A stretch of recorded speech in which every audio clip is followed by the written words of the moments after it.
For me, they never recovered from the horrible trade they made with Brittany Griner. And he's got her, and you trade her for the Merchant of Death. For the Merchant of Death. That is this guy's nickname, Victor Bout, the biggest arms dealer on the damn planet. You trade him for a women's basketball player. There was another guy over there. I forget his name now. I mean, like, you couldn't have worked a 2-for-1 deal, for God's sakes. You got finessed. You were the president of the United States, and Putin finessed your ass for a basketball player, a woman basketball player, for the biggest arms dealer on the damn planet. And then what happens after that? Boom. They go after Ukraine.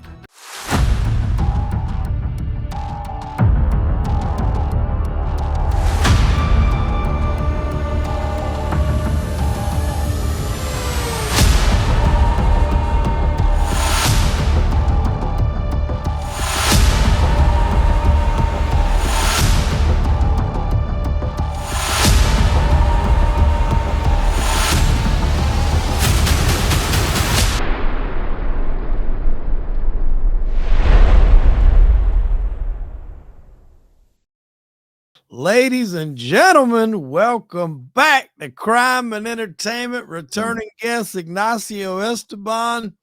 We got a lot to talk about. New president, well, not necessarily new, returning President-elect J. Trump, 47, done, signed, sealed, delivered. How did we get, even though this is the outcome you and I both wanted, was going to happen, how did we get here? What went wrong? Because seemingly... Oh, she's awful. She's awful, but seemingly the deck was stacked against him. But I think America spoke. America did speak. America spoke loud and clear, Wade. Loud and clear. Not only won the Electoral College, but the Republicans haven't done the popular vote in over 20 years.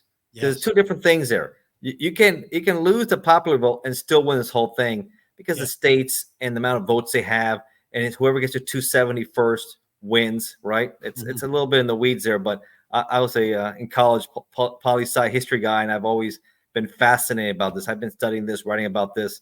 I was a young lad, and I love it. And I was up until like the wee hours, and I fell asleep. When I woke up, Pennsylvania. They said it's his, man. It's over, and I couldn't believe it. How big is Barron now? Oh my God! Yeah, he looks like he's taller than both of them. He's like 6'7", 6'8", or 6'9". He's up there, man. I was up to about one and some change myself. Yeah, I had to go to work this morning, so it was at that point to where everything was kind of stalling until those major swing states were going to come through, and that was really kind of going to be the tail of the tail. And I went to bed, but it was like I had anxiety. It was like a kid on Christmas morning. And I woke back up at like 4:30, and boom, I'm on the phone, looking and seeing what's going on. I want to talk about how much of an impactful presidential nomination and win this was, because this obviously winning the president spot in and of itself is a big deal. He's already done it one time. But to go through everything that he's went through and come back and win it again. Yeah. Like that. We never had this in American history. It's unprecedented in American history. We never had a former president ever indicted. Yeah. Just think about that. And not only indicted, he's been convicted. And in 2 weeks, the judge has to make a decision in Manhattan if he's going to sentence the president-elect. Oh, man. This is some strange times. I think Grover Cleveland was the only one to ever have office for 4 years, not be the next president. He came back and won it later. So that was the end of the 19th century.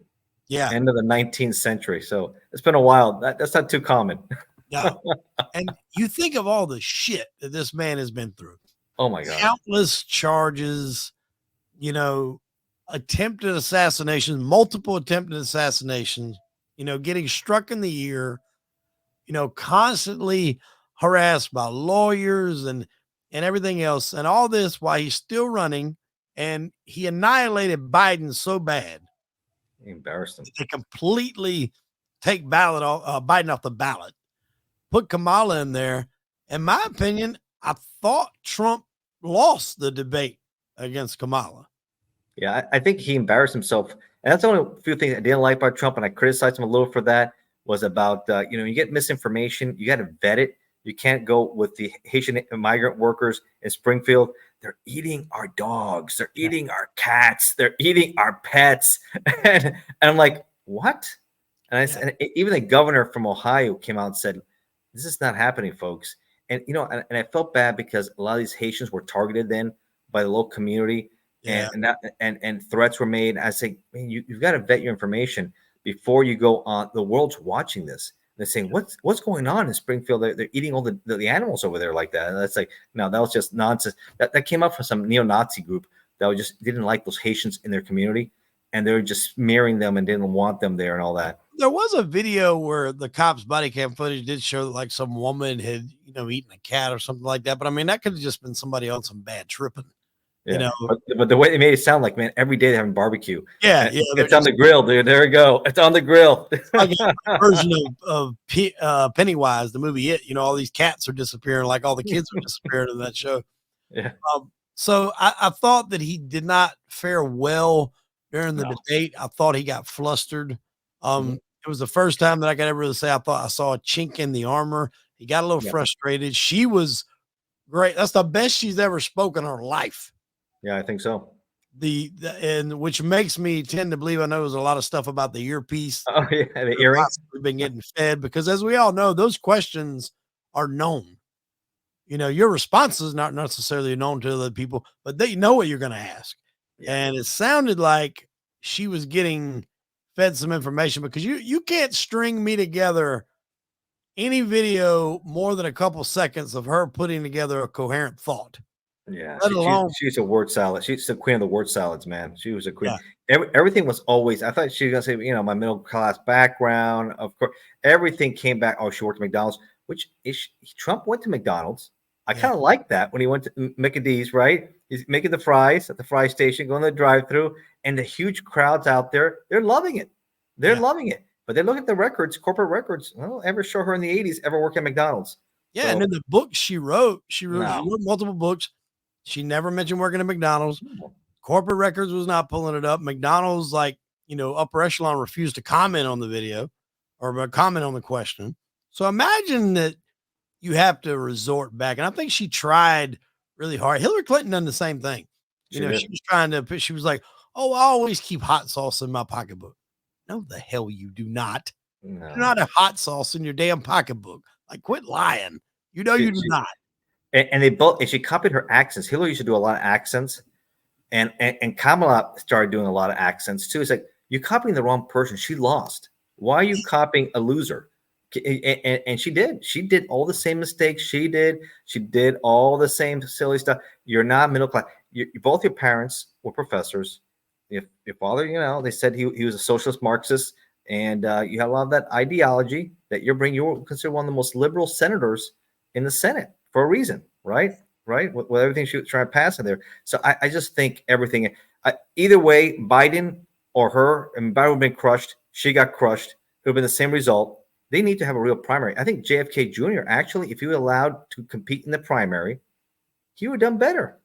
He would have done a lot better. They should have had, I think every party should have let the people decide. Don't go with party officials giving, this one gets a nod, you get the nod. And that's how we're going to work. That's the old school way. No, let the people decide. And I think JFK Jr., and that's why, now he's going to be on the Republican side now, and he's going to be part of the administration, and he's going to be the head of Health and Human Services. Interesting. Remember that. He is a lifelong Democrat. He is the son of Bobby Kennedy, the nephew of Jack Kennedy.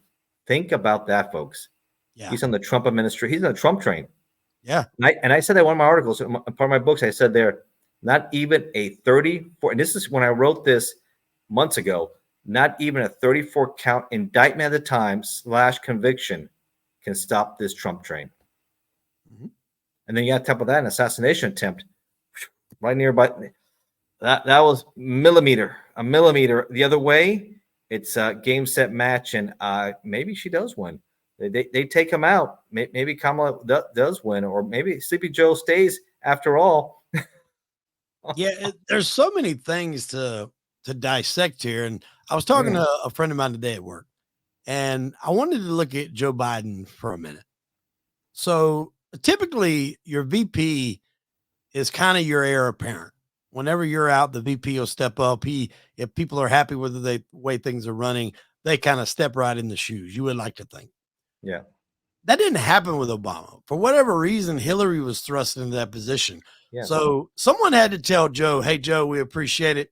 Step over to the side. Hillary's got it. Then she loses.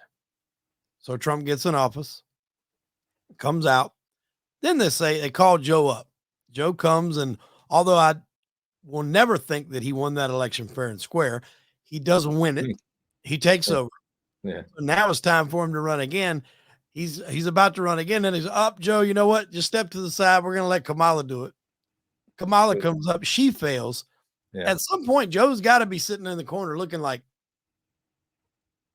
nobody can do this, I guess, except for me.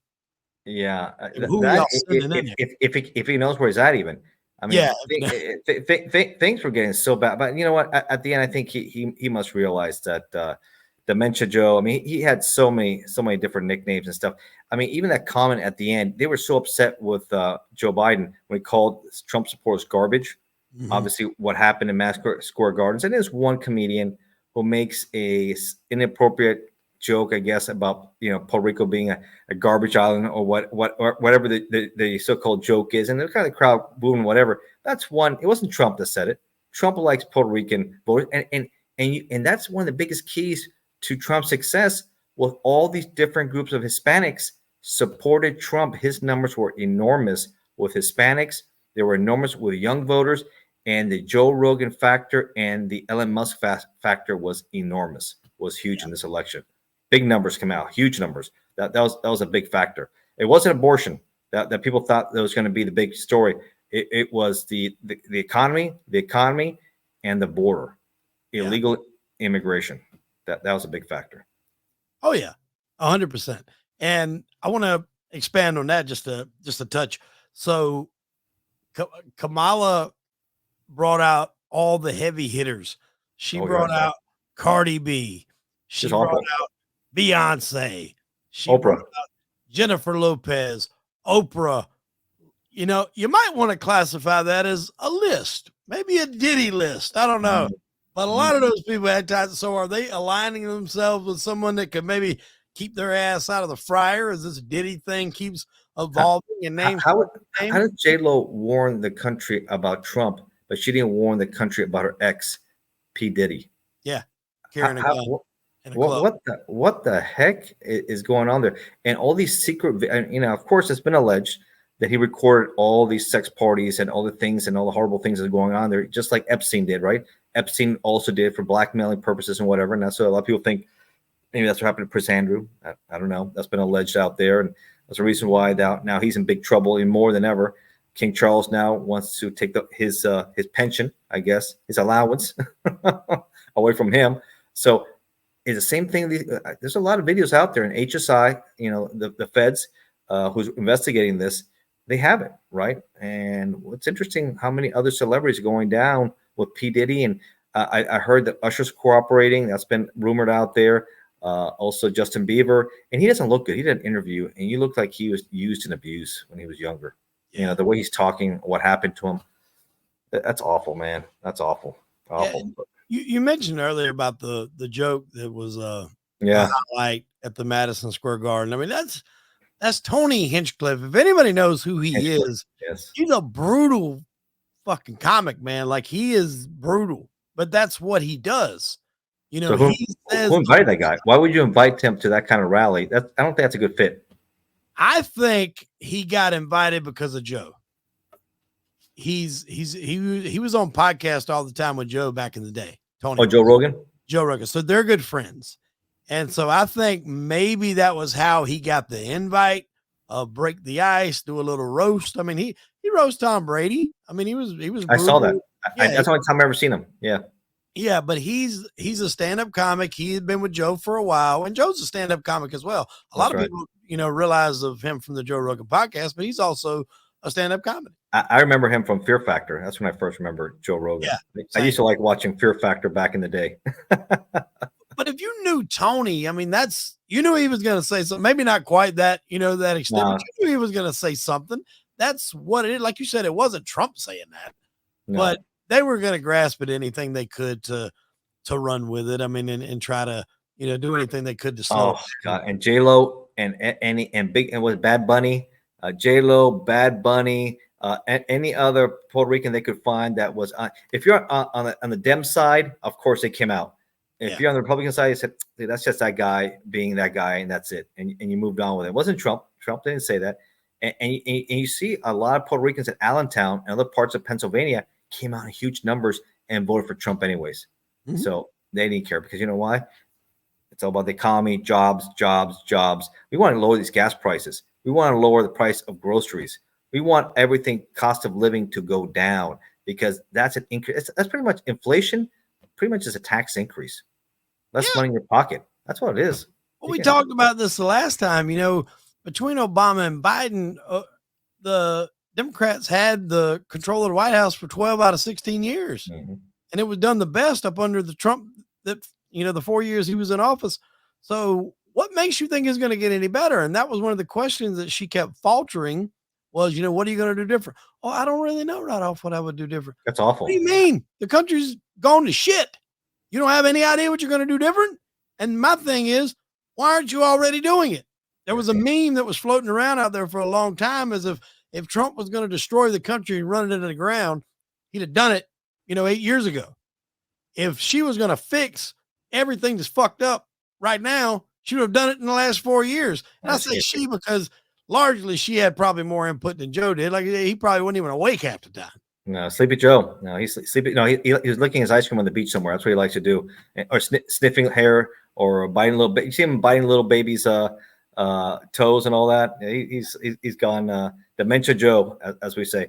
But with the whole thing with Kamala is that and I said she's an empty suit, man. That is identity politics at its worst. What happened there, and Obama has the nerve to tell people before. And I mentioned this in a video to say, man, if you're a black male, black female, you don't vote for Kamala, something ain't right with you guys. I said, what the hell, man? It's about people have the right to vote for policies and ideas. Oh, that person is Hispanic, or that person is Asian, or that you have to vote that. That is unbelievable. If people say the other way around, man, that's racism, isn't it? Yeah, 100%. And I think there's a lot of factors that led. And by the way, Obama was raised by a Caucasian woman, a Kansas, third generation Kansan, right? His father wasn't even around. And Kamala is married to a white man. I'm half Jewish, not only white, he's Jewish, right? So she has to deal with that dynamics because she's also very much with the Palestinians. So that must be an interesting situation there at home, the dynamic, because she had to play the game with Michigan. And then she had certain ads from Michigan and certain ads for Pennsylvania. I said, what? That is just garbage. Yeah, and accents to go along with all of it. Oh my, all the accents. Depending on who she was talking to. She's not authentic at all. She's not an authentic person. Her and Hillary have the same personality. It's tough to like them. Yeah, no, I agree. And I wanted to run this by you and see what you thought. And I had this discussion, which obviously has been the talk of everybody. But you want to know one thing that I believe was the driving force if anybody was on the fence of what to do. You want to know the one thing that I believe that was the driving force that really helped seal this election for Trump? What do you think? I think it was Joe Rogan's interview. Yeah, that was big. No, 3 hours. 3 hours of, hear me out. 3 hours of normal conversation about important issues, important topics. You had some off stuff in there with sports and stuff like UFC, but I mean, like, still great general conversation. At no point did he was like, well, I'll have to get back to you, or I'll have to think about that, or whatever. Sometimes it was just his opposite. It was like, well, I'll get to another question. I could expand a lot more on that, but I want to keep, what else you got? Kamala would not be able to do that. She didn't do it. Yeah, she never did do it. And I think that opened the world's eyes to a Trump that wasn't always in attack mode. In debates, he's always, well, she didn't do this. We did this. We're going to do this. You only got a couple minutes to respond. You're in attack mode, especially, during that debate because it felt like it was a 3-on-1. When you got to hear that and hear him talk and hear him break down a lot of his stuff, I think a lot of people were way more accepting to it. And I mean, it had, I don't know what it's at now, 40-something million, 30-something million. Unbelievable. Huge numbers. It's crazy numbers. And then JD Vance did one also after that. And he did a great job too. So I think podcasts are becoming the best way for people to really get to know the person. I agree.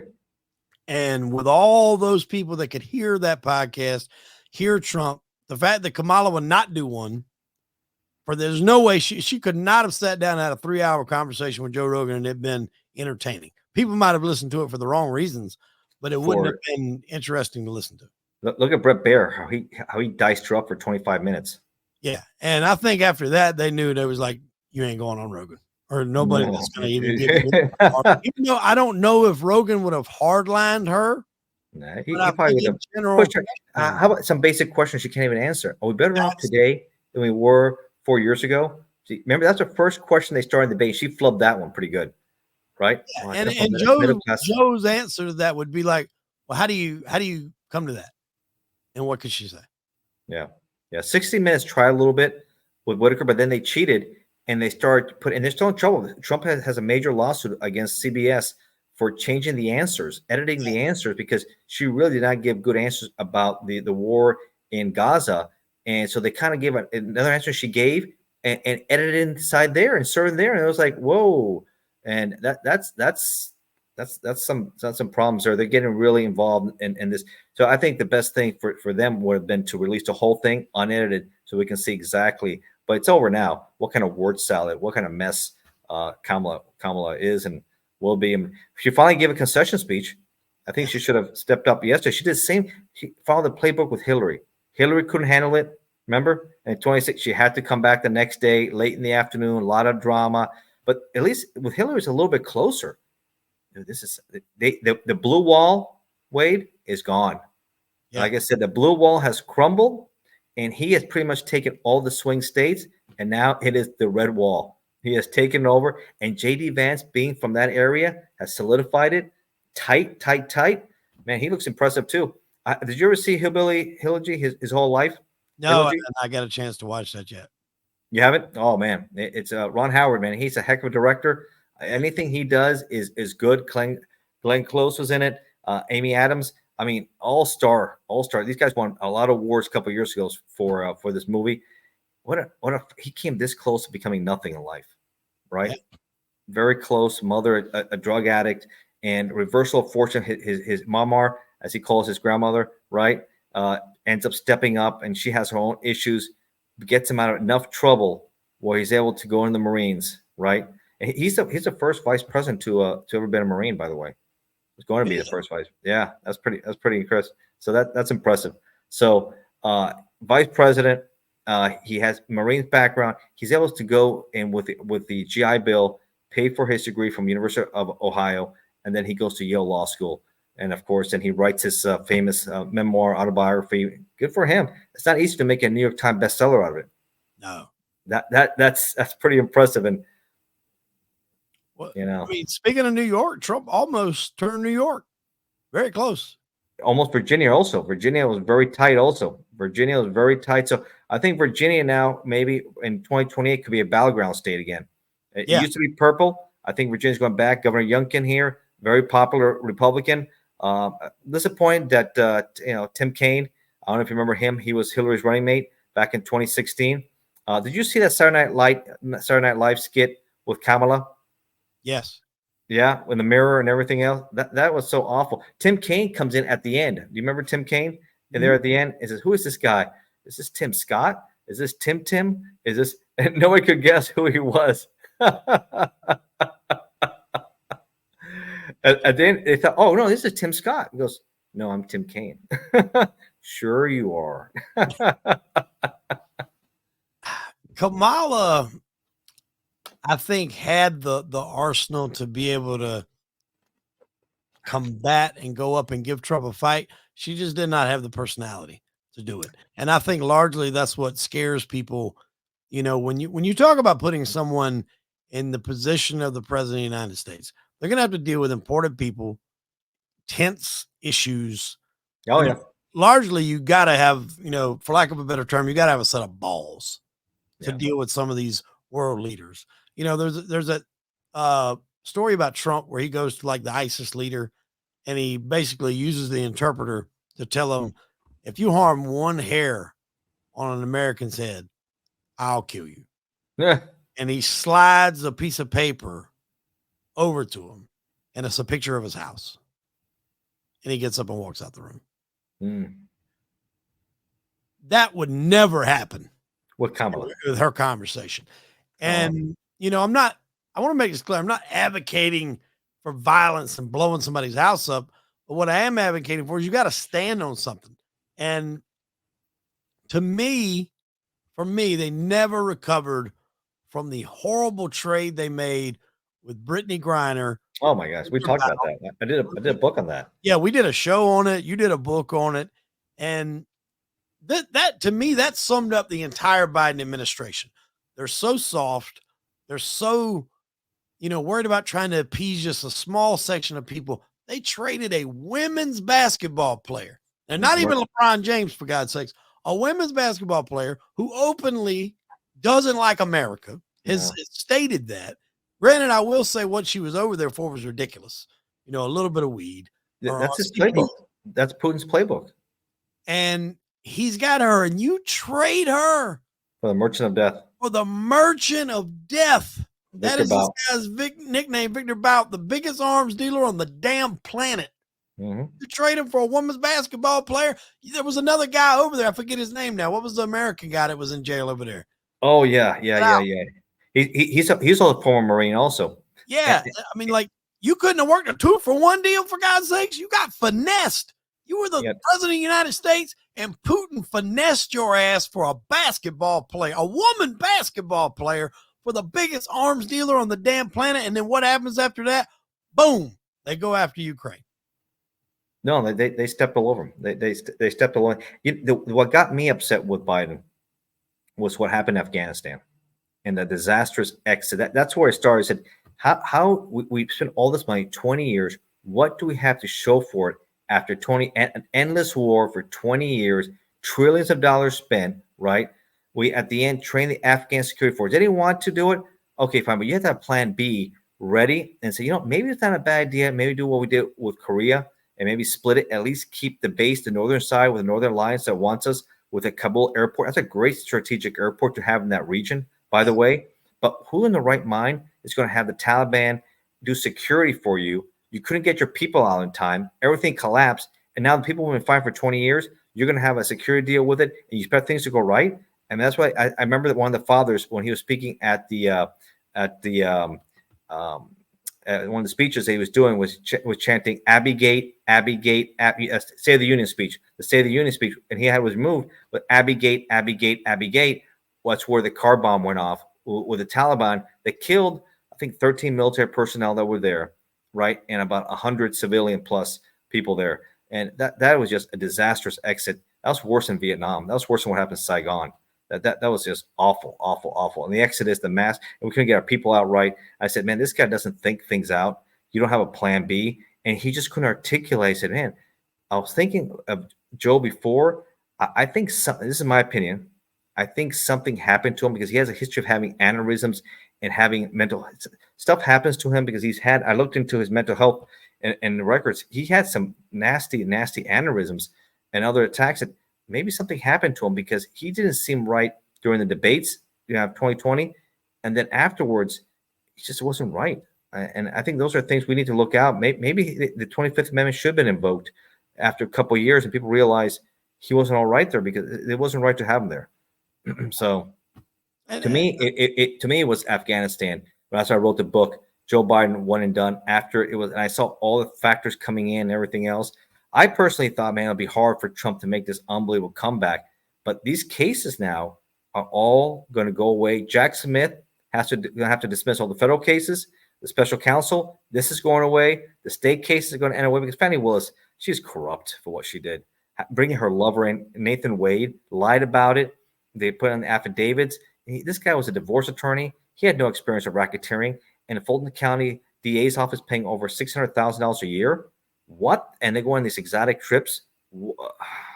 Man, that reeks. And she has the audacity to be the way she is.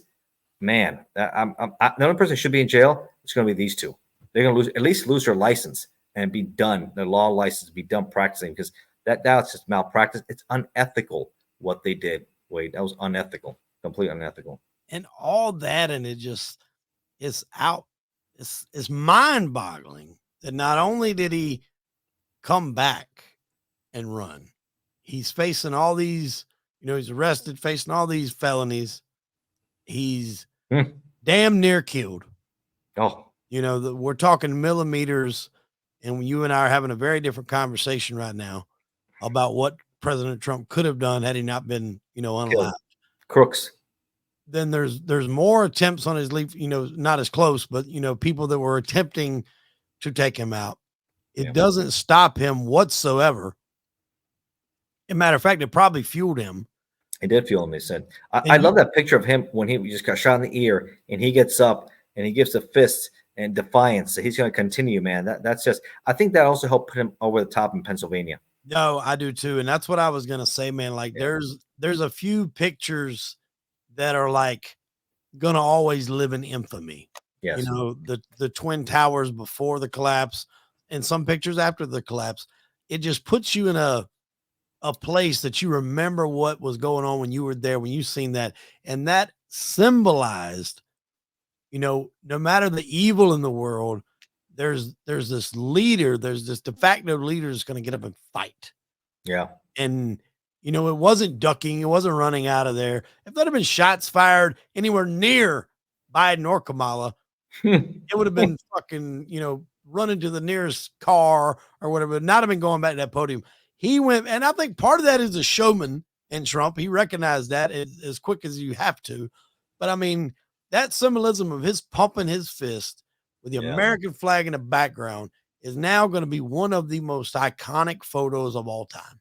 Yeah, they'll be looking at that picture 100 years from now, 200 years from now, and say, man, this guy, I mean, Truth Social is worth over $4 billion, at least. It was then, it's up and down the value. I mean, did he really need to do all this and risk his life? He had a very comfortable life at Mar-a-Lago, golfing a lot, socializing, like he likes to do, schmoozing, talking, and just hanging out and living. He's already 78. No one can say, hey, you have to go back to work. You can enjoy your life. You can do whatever you want. He doesn't need this. He doesn't have to do 4 or 5 rallies a day, killing himself. Man, he has good endurance. That's impressive. I know Biden can't do that. No. Hell no. Biden can't walk to the damn refrigerator without forgetting why the hell he even went there. Yeah. And how about off stage? You couldn't even figure out how to leave stage. How many times did Jill have to get up on stage and take him by the hand? It's just like, okay, we need someone who's still pretty good up here and can still talk and do things to be commander. It's one thing if you were like maybe a local mayor somewhere people can tolerate, but President of the United States, I don't know. Sorry, even man. There was a time when him and Obama were on stage together, and you could tell it was time for them to kind of make their exit. And Biden's just looking around, looking at the stars, and you could see Obama kind of go over and just kind of give his hand a nudge, like, "Hey, follow me, asshole." And, I mean, he had no concept of where he was at. And the office, I think I seen this clip. It may have been on Joe Rogan, but the office of the president of the United States ages people. Like you look Barack when he come in and come out. You look at, I mean, Biden was already decrepit when he went in there. He was decrepit and just the same. George Bush was largely the same. Trump doesn't really look that much affected. Yeah, no, he can make a decision and be okay with it. So he said, you know what? These are bad guys, bad actors. Baghdadis. Where is he? Take him out. He's a terrorist. Piece of shit. Oh, the Iranian general. He's in Iraq and he's killing Americans. Oh, take him out. Man, that's a gutsy call. And I think what draws Trump to the average person, he's not a politician. Because at the end of the day, when politicians get up there and they speak, we want to do this for the country, and we want to do this, and we want to let our enemies know that, what you really want is what everybody wants to hear. We're going to bomb the shit out of them. That's what everybody wants to hear. Yeah. But when Trump said it, it was a problem. Oh, he doesn't know how to act. Why? That's exactly what you want to do. You don't need to wrap it up in a nice bow. That's what Obama did for years. He wrapped stuff in a nice bow. He was a great speaker. I'll give him that. He was really good, hands down, better than Kamala ever thought about being. Obama was great. But instead of the way he would word it, that was real delicate, and not to, if we were going to exert our authority with our military and let our stance be known, let our flex our muscle. And Trump is, we're going to bomb the shit out of them. Yeah, they're going to pay. They're going to pay. They're going to pay big time. Yeah, I would say Obama is probably the best speaker of the 21st century. And I would say that I like Ronald Reagan. My lifetime in the 20th century, I would say Ronald Reagan out of the 20th century for sure. He was good. Clinton and Bush and Carter, I think Reagan hands down was a lot better, and then Nixon also. And then you look at Bush. He has that whole, sometimes you get confused saying words too. What was that? Fool me once, shame on me. Oh my gosh, yeah. He had more or something. Yeah, he got confused. He had Bushisms, which I found pretty funny, and that's why he had Dick Cheney. That was like a kangaroo ticket. The hind legs were stronger than the. Yeah, largely, but I mean, again, I think that's largely what won Trump the presidency the first time, is because people were tired of seeing the same old politicians. And then, he was already had money. He didn't need to take money. So the one thing, and I've told people this, Trump's ego is big. I don't think that's a secret. Yeah. No. Anybody that knows him knows that.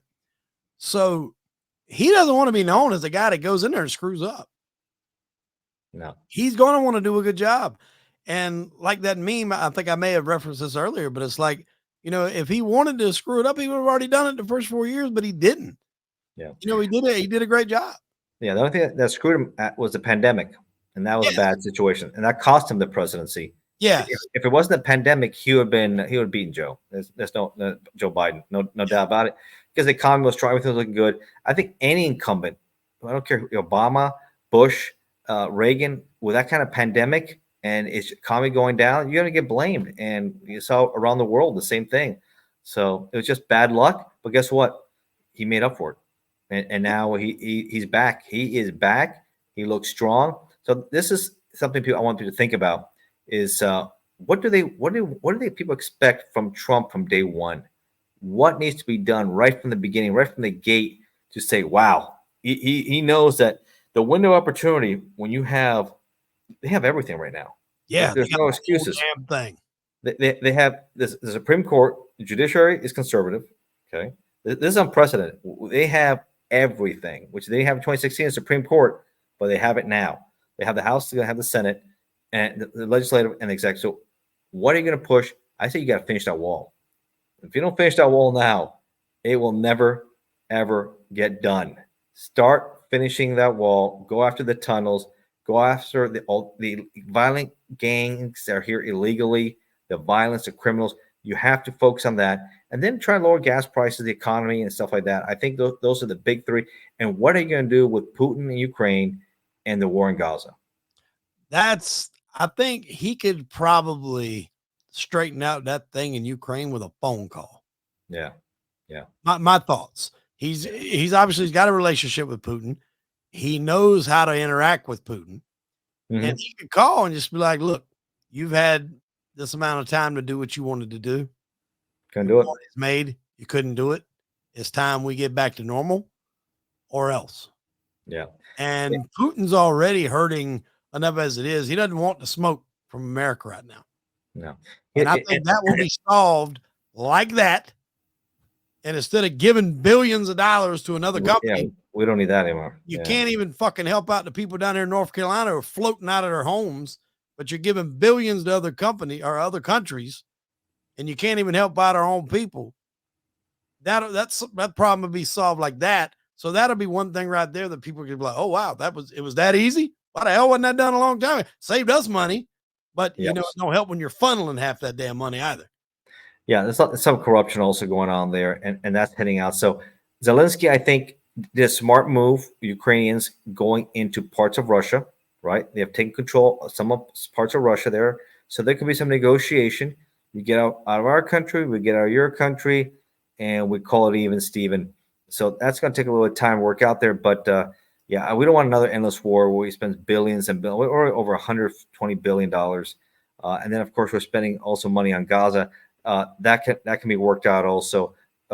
Deals with Hezbollah. But, of course, lessons learned, if they keep on messing with Israel, if Hamas and Hezbollah keep on doing the things, Iran's going to pay the price. And it's going to be a quick strike. And Trump is not going to mess around like these two did. He's going to go right after the Ayatollahs, and he's going to take these guys out. And it's going to be regime change. It will be regime change in Iran. They don't have a nuclear weapon. It'll be regime change and freedom. And I think what you're going to see by that is, we've talked about a lot of mob guys, you and I, and bikers and stuff like that. Certain people command respect, even if they don't do anything. Right. Trump demands that. He commands that, especially with the backing, and now like you said, the House, the Senate, the military. You got everything. The playtime is over. You had your run of 4 years to do what you're going to do and bully around the people in power. You had your time of using the United States as, your whipping boy. Those times are done, my friend. It is done. And you know that if you don't do what you're supposed to do, there will be catastrophic consequences because there's nobody to stop them. See, that's what a lot of people just pay attention to the presidential race. That's great if you win the presidency, but if you don't have the House and the Senate too, you're going to get a lot of stuff blocked. Oh, you can't get anything done. Yeah, you can't get anything done. So it's an internal beef before you can even try to do anything else.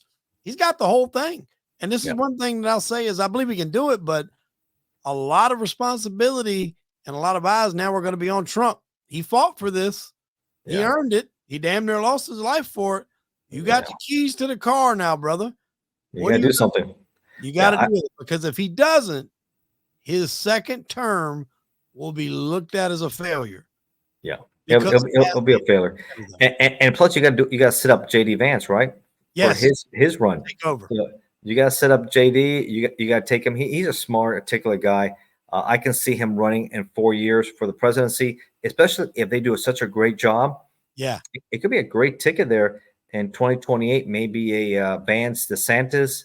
I'd be a strong ticket with Florida, Ohio there, him being the VP. That could be really good. Because DeSantis really delivered Florida. I mean, this has become a bright red state. Just think about it in 2020, how delicate it was. They won more, but more. Let's go to 2000, where Bush only won it by 500 votes. Remember that with Gore, where he conceded, and then he realized that, oh no, it's still going to unconceded with Gore, and of course the rest was history. So it went. Florida used to be bright red during Reagan time, with Bush Senior first term, yes, and then by Clinton it started going bluish, and then of course strong blue in Obama.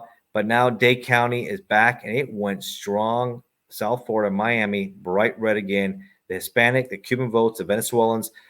Many of those who are anti-socialist, anti-communist, did not want to see Kamala, especially her father, who was a Marxist professor, in office. No, thank you. No, thank you. And I want to make this clear, because I think largely when it comes to the presidency, people base their votes on who they like, maybe if they're the same ethnicity, or if they're a woman, if their gender. They're not really basing it off the things that they're going to do in office.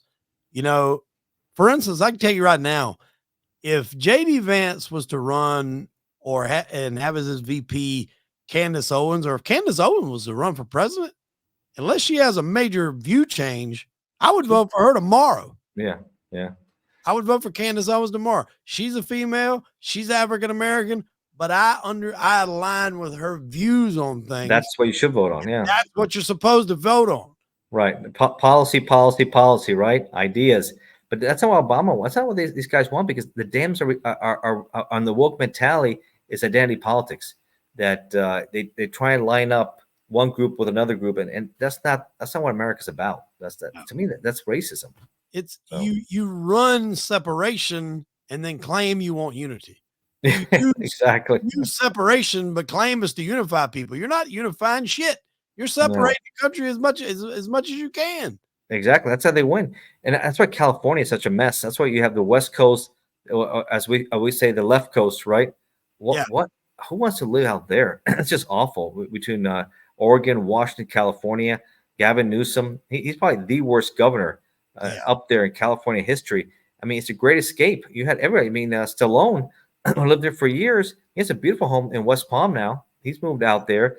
You have a lot of these major podcasters. Rogan, right? He went to Austin. And then you had this guy, what's his name now? Escapes me. He's in Broward County now. He was a big name there. Patrick Bet-David. Yeah. I mean, all these guys, anybody said, I can't pay all these high state taxes. It's just a tough place to live, overregulated. This is not, and you have no guns. You can't carry anything, no protection. I mean, when they start taking your gun rights and the gang members, I think we've talked about this a few times. Well, that's a bad recipe right there. When the cartels, these gang members, they don't respect the laws. No. Oh, but you're gonna try to cop me a gun charge because I want to be. They say it's a gun-free area. No, it's not a gun-free area. These bad guys have guns all the time, and I can't carry a weapon. They know that. Man, that's a loser. Exactly. What you are there is a target. If somebody sees, if I'm a criminal, and I see a sign that says gun-free zone, automatically in my mind, I'm thinking if I have a gun, nobody else has a gun, I'm going to have the upper hand to be able to do what I want to. Mm-hmm. And that's the idiocracy of people that try. We want a gun-free zone. I don't give a shit what you want. A criminal don't care what you want. Yeah. I don't want to be robbed. Do you think a criminal's going to care if I don't want to be robbed? Well, I'm not going to break in Wade's house because he didn't want to be robbed. I'm going to go next door. They don't care. They don't care. They don't care. And somebody who's been 26 years in law enforcement, the cycle repeats itself. It just seems like the Dems and liberals just don't understand that. Bad people don't follow rules. That's why they get incarcerated, come in and out. You have to protect yourself because if you think you're going to call 911, you're getting carjacked, they're going to be on top of you. I don't think so, man. It's going to be bad news for you. They're going to put 2 bullets in you and be done with you. They're going to take your car, or they're going to be in your house. And you have to prepare to train, but they don't see it that way. And they think it's, it's awful. La La Land. That's why it's called La La Land, right? Yeah. And the immigration, I think, did play, maybe not as big a part as people think, but it definitely was a huge part because you've letting all these illegals in here who's flooded the country with fentanyl, that's responsible for millions of people dying and ODing. So many people have lost family members, people that weren't even drug addicts, just tried something for the first time, and it was enough fentanyl to kill them. Some people didn't even know what we were taking. And I mean, it has ultimately destroyed the country, but yet you want to be the nice guy and let them in.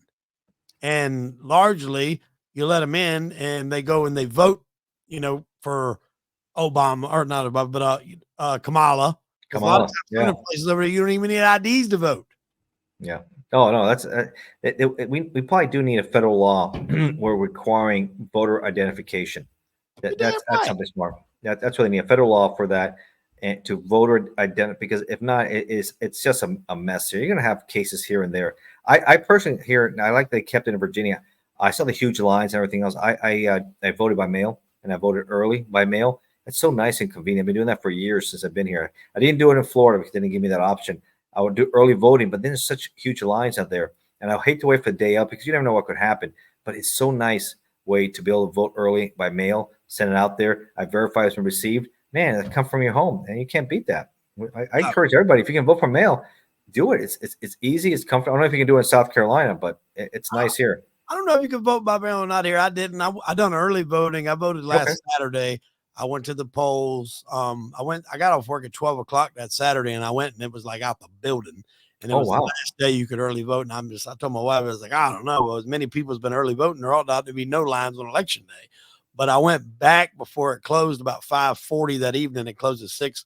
There was really no line. I might have waited 15 minutes. I was in and out and got it done. So it wasn't terrible. But I think, the immigration deal was a huge thing because you're letting all these people in. You're letting immigrants come in. They're flooding the country with fentanyl. They're getting free health care. They're getting free room and board. And in some cases, 5-star hotels. They're getting cell phones. They're getting the fucking red carpet rolled out for them, and veterans that risk their life for this country, that are messed up, that are homeless and living on the street, don't get jack shit. It's time, damn it, that we start taking care of our own people, our own veterans that fought for this country, and then through a proper vetting process, They have to. they can come over. I'm all about anybody coming over and chasing the American dream, but there's proper protocols, not just open the damn gates and let them run through. Yeah, because you don't know who's coming in, and you could have sleeper cells, which I think we do. Terrorists, unfortunately, because when you keep it open like that, you don't know who's coming in, and the cartels were making a lot of money bringing people in with working with the coyotes. And another issue we have is we have to address the underground tunnels. There's a lot of tunnels. I'm not saying it's like Gaza, but we have tunnels in our country, and we have to address those tunnels. We have to look, because it's easy to smuggle the dope through the tunnels, also pop up through the other side of the U.S. and out they go. Address the tunnels. I think we need to go more 21st century, not just a wall, but add more drones, add more camera towers. There's more things we got to do to modernize it, because it's a huge, huge border, enormous border. But there's things we can do, maybe more barbed wire in certain areas. I like what they did at Eagle Pass, Texas National Guard, how they secured it. Remember, they kept Border Patrol out, CBP, because it was issues going out there with the Rio Grande. They did a lot of barbed wires. Guess what? That works. They're not trying to go through there. Yeah, absolutely. And another thing I'll say, he's made mention of not taxing overtime. That is the significance of that, folks, for people that work more than 40 hours is huge, because that's more money in your pocket. Sure. That you're going to do what? You're going to spend it. And tips too. Tips too. Pumping that back into the community, or either into your savings, or, give you more money at the grocery store, or allow you to take, trips or whatever, which is still, again, fueling the economy. It's a win-win. It's something that the American people need. We're in the worst shape probably of my lifetime. I think we're worse now than the Depression. Like, in the it was a bad whammy between the pandemic and then the inflation and then a lot of things people are, and then you add fentanyl to the mix. It is really a bad storm. And then of course those poor people who went through these nasty hurricanes. Yeah. Man, I couldn't imagine living like in Tennessee or North Carolina. I went through one really bad. I've been through a lot of hurricanes in Florida, but the worst of the worst for me was Hurricane Andrew. And that was a doozy. It was a Cat 5. And things were a lot worse then, but we didn't have the flooding. And man, that flooding in certain areas, man, just devastating. And I don't know if you've seen the picture out of Spain. You see that massive flooding they had near Valencia, where these towns have had these droughts, and the cars are being pushed down the roads, and people are in it, and they're getting. I mean, it's over like I think 300 people are dead in that part of Spain. So it's like same thing in this. How many people are dead in between the two storms between North Carolina, Virginia, Tennessee, and Florida? I think it was almost 400 dead, 500 dead, or more, maybe more. I think people need to be careful. One thing I've learned is you double check, because that area in North Carolina, a lot of people moved into it thinking it's like one of the safest places to live, right? But they didn't realize the history of flooding that existed there 100 years ago. History repeats itself. So I think cautionary tale is, before you move somewhere, be careful if you live in a flood zone. Yeah, because I mean, some of that pictures of Asheville, man, like I've been to that town, and I've been to some of the places that I'm seeing pictures of, and it's like towns are completely gone, homes are underwater, and that's not really a place that would jump off the page as someone or a place that would be affected by things like that. And then you also have the rumors that some of these, storms could be manufactured, because there was a lot of, drilling and zonings going on around there. And I don't want to get too far off topic with that, because I want to stay on the topic again here with Trump, but it's just the lengths that people will go to generate income in the higher powers is, I don't think there's any limits to it, but I think now you've got somebody in there that's going to look into it, as opposed to either A, be on the take for it, or B, just look the other way, or, C, which is very possible, too damn stupid to even realize what's going on. Yeah, I think we got that too. He's a businessman. He's going to look at a different lens than Biden, who's a bureaucrat his whole life, and Kamala. I guess she's also a bureaucrat. I mean, he's AG, and she says she was a prosecutor. My thing was, what kind of prosecutor? Most prosecutors are articulate, because you got to make your case for the jury, right? You got to do certain things, talk to the judges, all that. It seems like she's always like, you would think she'd be clear on point, on message. No, she was not. No. And there was cases to where she actually had somebody on death row and had the evidence to set him free and let him sit on death row. And so a lot of people, the one thing that always comes up about Trump is the ad that he took out for the Central Park 5 back when thing. Now you're looking at it from the viewpoint now, those kids were innocent. Mm. So you think, wow, Trump really took out an ad saying that they needed to bring back the death penalty. Yes, he did. You don't know why he did it? Because corrupt cops coerced confessions from the Central Park 5, which was awful. Mm-hmm. There's a documentary on that, right? I think I saw it. Documentary on it. There's a documentary and a series on Netflix called, I think it's When They See Us. Right. So these kids were brought in for basic questioning. At least that's what they thought. They were coerced by the law enforcement and basically gave a coerced confession. So if you don't know that, as the general public in New York, you got 5 kids admitting to beating and raping this jogger, you're going to want justice. Anybody will want justice. Yeah. But sure. I mean, it was dead wrong what they did. Ultimately, it was proven. They did get out of jail eventually. Corey Wise done the most time out of all of them. They did get some, monetary gain from that. Well, rightfully so. They deserve of course, yeah. You're especially when you have them, law enforcement, and you hate to see that corrupt cops doing stuff like that. But when they do stuff like that, they have to pay.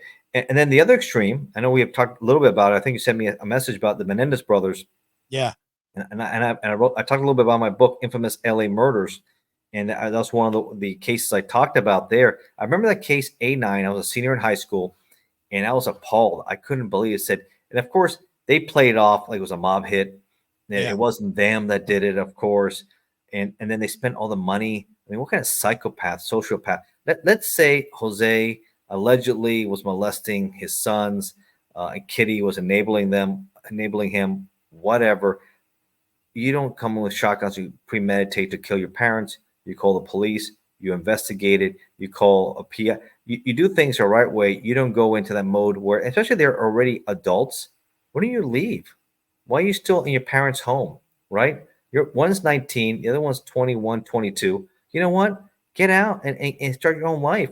Oh, no, you're still sucking on the nipple there at the home, right? Because he's a very rich man. He's very well-to-do. Beverly Hills home. One of the sons was playing, I think Lyle was playing tennis.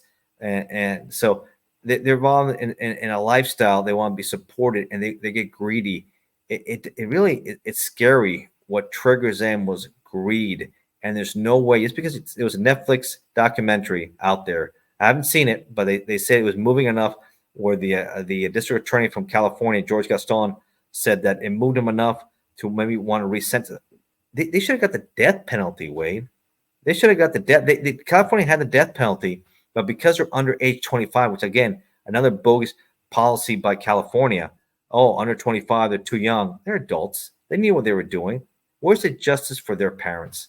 Where's the justice for Jose and Kitty? There's some, and how he killed them. If you haven't seen it, with a shotgun in there, mom begging for her life, and then puts a shotgun right up against her cheek and blows mom's face. I mean, what the man? That's awful. Awful. Those guys should never, ever see the light of day. 35 years is not enough.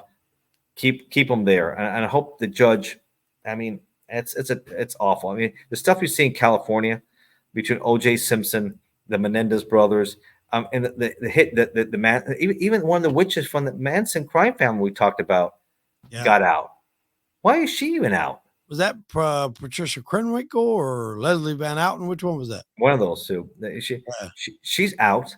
Why is she? I know she did 50 years, but no, these people committed horrible murders. Yeah. No. Where's the justice? No life for you. No, this is your life. You're lucky they didn't execute you. Yeah. And that's it. You're going to be eating the bologna, nasty sandwich, whatever they feed you if you're lucky, and you're sitting in that cell, and that's it for you. You did horrible things. Yeah, it's not good food in there. I can tell you that for what I've heard, and the few days that I was in the county, it was not good food in there either. Right. And it's not supposed to be, right? It's supposed to discourage you. Yeah. Discourage you. If anybody knows my past story, I was, incarcerated for a couple of days, and I wound up having to fight that case, and it was eventually dropped. But I can promise you, the 48 hours that I spent in there is enough to make me never want to go back. Like, from the food to the environment to the smell to the temperature to the overall atmosphere. It stinks. Unknown. Yes, it does. I mean, it's definitely a place that you do not want to be, especially for any good length of time. I can't imagine knowing that I'm gonna have to wake up in a prison every day for 30 years. I don't know how people get out and are fully functional members of society after that. I really don't. It's amazing the human condition. We can adjust to, we adapts, and then it's okay, I'm free. But some people, it's just never right. People have been institutionalized for so long. Yeah. You talk to them, and I've done enough shows, and I've talked to a lot of people now in my work and everything else. They're a little off. Yeah. Well, I'll wind it up here. We'll wrap it up with this little tidbit. And I seen this on Instagram today, and we'll take it back to Trump for just a second. Sammy the Bull Gravano, underboss of the Gambino family, had his hands in everything in New York that was going on, labor unions, construction. I mean, he was earning with both hands.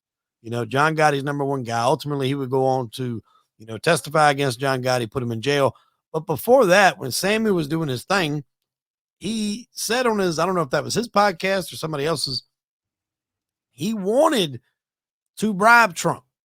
And he was like, Trump would have very much profited from his offer. It would have been financially beneficial for him to do it. And Trump refused. He was unbribable.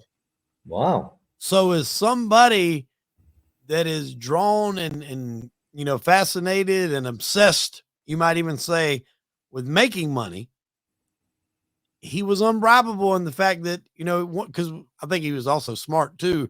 Once you get in bed with the mob, you never really get out. That's bad news. Yeah. But he did not do it. And that's what Sammy was like. I knew when he was running for president that he would do right by us because he would done right by, himself. He would not do anything dirty. He wouldn't do anything the wrong way. Oh, wow. That's a lot coming from Sammy the Bull. Yeah. That's a lot. That's a lot coming from Sammy the Bull. Sammy that props up. Yeah. Now he's, I'm still surprised, but I can see why New York, but maybe little by little. I know Ronald Reagan was able to flip New York and make it red. He was the original one that came up with the slogan, "Make America Great Again," from the Carter administration. And then he was able to flip. I remember in 1984. I remember he survived the assassination. He's another one. This one survived the assassination. He was hit pretty hard. He almost died. Hinckley almost got him there. Remember trying to impress Jodie Foster from Taxi Driver, right? That movie, Robert De Niro. She's in it, and the guy wasn't had mental health issues and all that. But in '84, Reagan did right by the country. He survived an assassination, and he had a humor about himself. Just before the surgery, he asked, "Well, I hope all the doctors here are Republicans, right?" Yeah. he had a quip about him. Even in a bad situation, he showed dignity. He showed respect. And people said, "Man, that's a heck of a guy." And when Walter Mondale came up, man, he let him have it. Ripped him straight. That was Carter's VP, and another VP doesn't do too well, right? Ripped him, and he won 49 out of 50 states. And the only state Mondale won 84 with barely his own state of Minnesota by this close. It might be Tim Walz a little bit. Tim almost lost his own state. Tampon Tim, as as Trump calls him, Tampon Tim. You know why I call him Tampon Tim? Why would he pass legislation to have tampons in the men's boys' bathrooms in all these schools? Well, the same mode of thinking that if a prisoner wanted to have a sex change while he was incarcerated, our tax dollars was going to pay for it. Yeah, nobody's going to go for that shit. Yeah, we can do that too. You're getting too far out there. The acceptance of women's sports and what Leah, whatever the hell her name was, I forgot, the swimmer. Yep. And they're praising this. They're praising this shit like it's something special. It's not special. You suck when you were swimming with the men. You were not good. You were mediocre at best. You saying you think or pretend or believe or whatever the hell it is that you're a woman and you want to swim with them. And then not only that, not only is it unfair, the DNA, the genetic makeup is different, but now you're in the locker room with these girls. They got to undress and put on bathing suits in front of you because you suck so bad swimming with the men. That's awful. Girls like Riley Barker and the other ones who stood up for all this because it wasn't right. And then that's not right. That's not right at all. That's not right at all. Medals and I mean, you take a female athlete who trains all their life to get there to win a medal in swimming. That is their passion. The winning an Olympic medal was, something. It's hard. It's hard. It's hard. So you take that away because some asshole isn't doing good in his own and he wants to get a little bit of buzz going about his name and have some sort of satisfaction. Go swim with a bunch of damn preschoolers and say you beat them. You're taking away the one. You want to talk about women's rights and liberation for women. And that's something to talk about. Exactly. That is the biggest slap in the face ever. You're allowing a damn man to come and take away what a woman worked her whole career to do. And not only are you allowing it, you're promoting it. And you're promoting as, Caitlyn Jenner is Woman of the Year. She's not a damn woman. Well, Person of the Year, whatever it was. Put a soldier on there that went and got his leg blown off protecting the country. Caitlyn Jenner, he was a heck of an athlete back in that. It's an exception there because he won one of the hardest things to do, a decathlon in the Olympics in '76. He was a big name. Yes. He was on the cover of the Wheaties box. I don't know what happened once he started getting involved with the Kardashians and all that, man. But it's just I can't believe all that. Yeah, it's just insane that the stuff that the Biden administration wanted to praise as bravery when it should have been sending him to a damn psychiatric facility.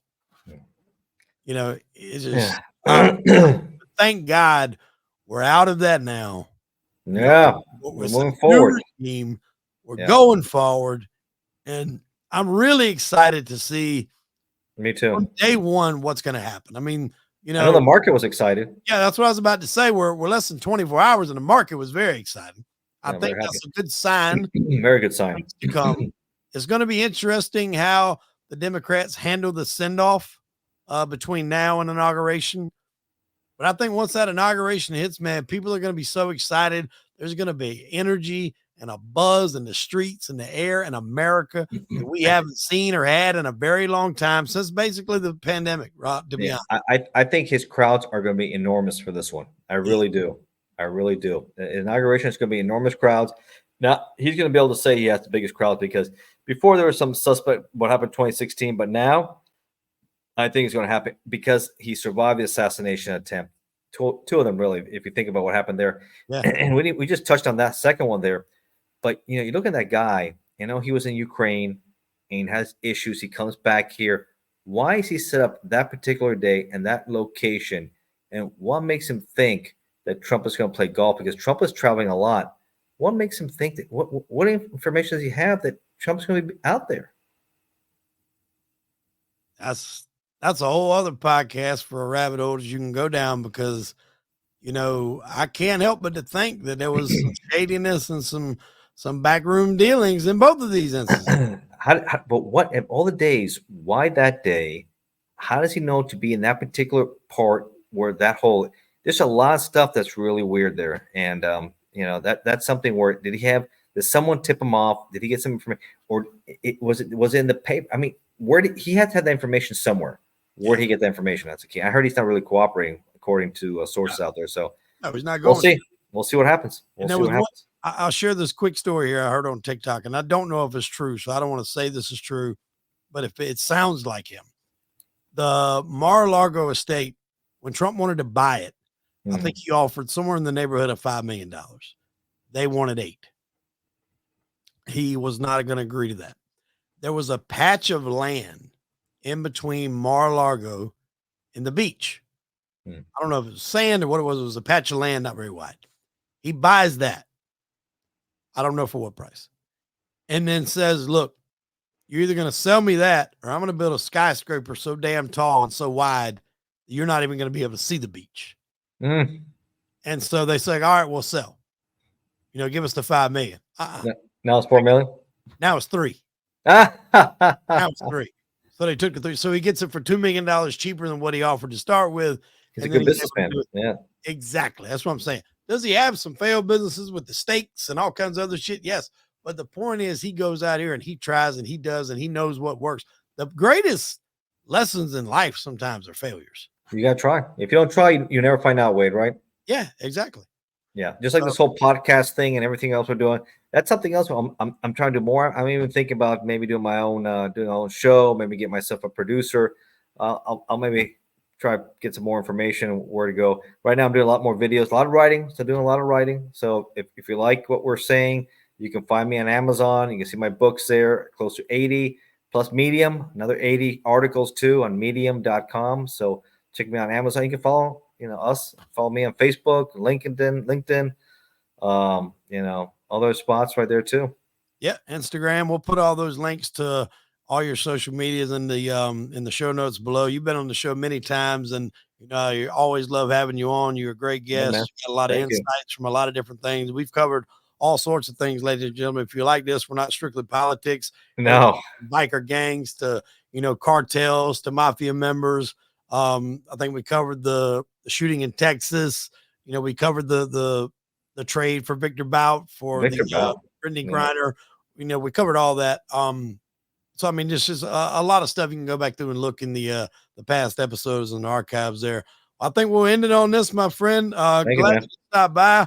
Hopefully we'll get you back on here pretty soon. Maybe we'll plan something here when it gets closer for the inauguration for sure to get back and do a little update and how the Democrats are handling the send off, and then definitely like a check-in of after the first month or two in office of what he's been able to accomplish. I think so. He definitely on 90 days is what they give you, the honeymoon period, and that's just traditional. You get the 90 days.